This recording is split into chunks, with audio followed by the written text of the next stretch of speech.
Nesse ponto você pode estar se perguntando, mas por que esse movimento de tentar abstrair as coisas do que elas se apresentam para alguma possível essência delas? Por que ter que falar de valor, valor de uso, valor de troca? Por que a gente não fala simplesmente no preço?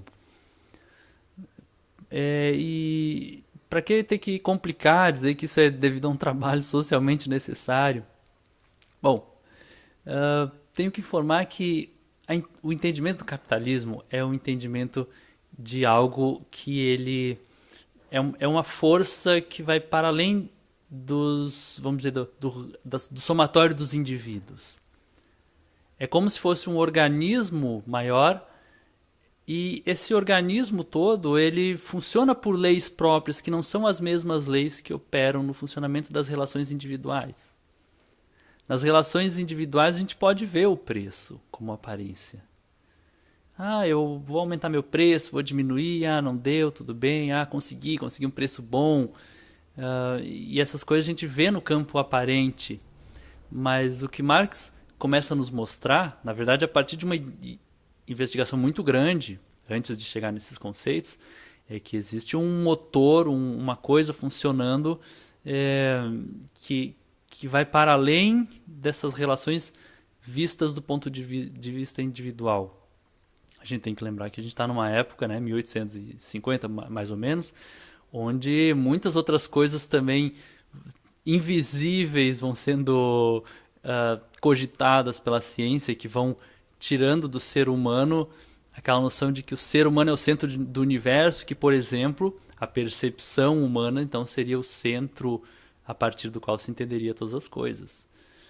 Lei da gravidade, né? Gravitação entre os planetas, evolução das espécies, tudo isso quer dizer, poxa, são movimentos muito maiores do que aqueles que a gente sente no nosso dia a dia, né? Então Marx faz parte também dessa época e assim isso está imbricado na sua análise, na análise daquela época. Vou usar um exemplo aqui que eu acho que vai ficar ilustrativo. Pensa naqueles cardumes de peixes, de milhares de peixinhos. Aqueles cardumes vão se movimentando e parece que eles se movimentam numa harmonia, né, numa sincronicidade para um lado, depois vão para o outro. E a gente fica pensando, mas o que faz esses cardumes se movimentarem e decidirem para que lado eles vão, né? A gente olhando de fora como humanos, talvez a gente chegue numa resposta mais rápido do que ou mais facilmente do que, digamos que a gente fosse um peixinho daqueles, um peixinho pensante. O que o peixinho ali, naquele cardume de milhões de peixes, motiva? O que motiva ele a se movimentar? A proteção. Ele se movimenta junto com o grupo porque assim ele se protege. Agora, olha só que interessante. Todos os milhões de peixinhos ali se movimentam motivados pela proteção um dos outros. Eles não se movimentam motivados pela alimentação. Vamos dizer que, hipoteticamente, um peixinho achou um alimento, ele foi o único que descobriu o alimento, só que está a 10 metros de distância do cardume. Ele não vai lá, ele não é bobo. O mais importante é a proteção, então ele vai ficar com o cardume. Se o cardume foi para outro lado, por algum motivo, o peixinho não vai ali. Ou se ele for, ele vai ser comido por outro peixe.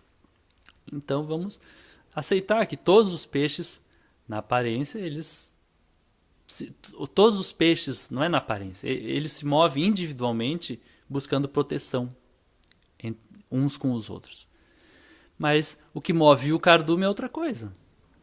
O que move o cardume como um todo é o resultado daquela massa por pequenas variações, por exemplo, temperatura da água, uma temperatura que vai sendo melhor para eles, disponibilidade de alimentos como um todo que vão sendo sentidas pelo bando, e aí o bando vai se movendo para um lado para o outro.